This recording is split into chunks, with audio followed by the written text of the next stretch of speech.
আসসালামু আলাইকুম এভরিওয়ান, সবাই কেমন আছেন? আশা করি ভালো আছেন। প্রায় অনেক দিন পর বাপের বাড়ি চলে গেছি। কেন বাপের বাড়ি চলে গেলাম সেইটাই আজকে শেয়ার করব। হঠাৎ করে আপুর মেয়ে সবাই বলতেছে যে তুই তাড়াতাড়ি আসা পড়। আমি বলতেছে যে কেন আসবো? তো বলতেছে যে তুই তাড়াতাড়ি আস, দরকার আছে। তখন আমি বুঝলাম যে কেন আসবো।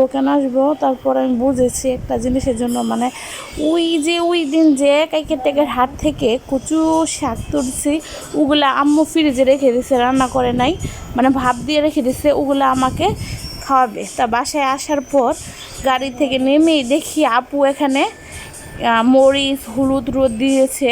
এই যে দেখুন মরিচ আর হলুদ, এখানে আপু ব্লেন্ডার দিয়ে এগুলা ব্লেন্ড করবে, তার জন্য এগুলো শুকিয়ে নিতেছিল। তো এইটা আমি আম্মুকে গিয়ে দেখবো। দেখেন গ্রামের মানুষ কত কষ্ট করে। গ্রামের মানুষটা সকাল সকাল হতে না হতেই রান্না করে বসে পড়ে রান্না করার জন্য। এই যে আম্মু রান্না করতেছে আর গাম মস্তাছে। আম্মুর প্রচণ্ড গরম লাগতেছিল। তারপর আম্মুর সাথে কথা বলতেছিলাম। তারপর আমি দেখি আমার ছেলে আবার আমার আপুর ছেলের গাড়ির ভিতর উঠে রাখছে।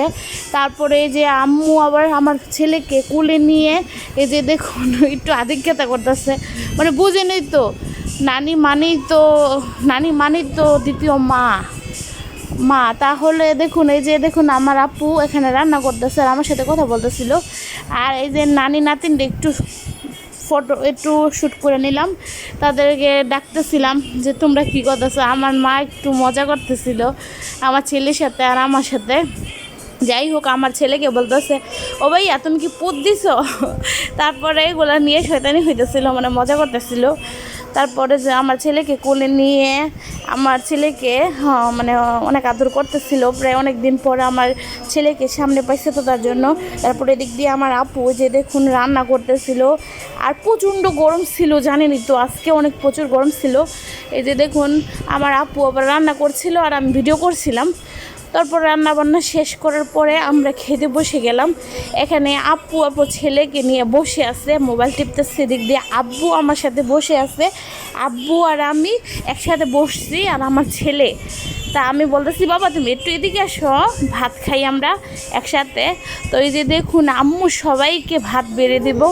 এখানে আপু আজকে রান্না করছে চিংড়ি মাছ দিয়ে, আলু দিয়ে আর আম দিয়ে পুঁটি মাছের গুঁড়া পুঁটি মাছ আছে না, গুঁড়া পুঁটি মাছ রান্না করছে। মাশাআল্লাহ এত মজা হয়েছে আপনাদের বোঝাতে পারবো না। তারপরে আমার ছেলেকে আমি খাইয়ে দিলাম। তা আমার ছেলে খাইয়া দেখলো কীরকম হয়েছে। তারপর আম্মু সবাইকে ভাত বেড়ে দিয়েছিল, সবাই একসাথে আমরা খাচ্ছিলাম। এখানে তো আছে বললামই তো, আম দিয়ে গুঁড়া মাছ রান্না করছে।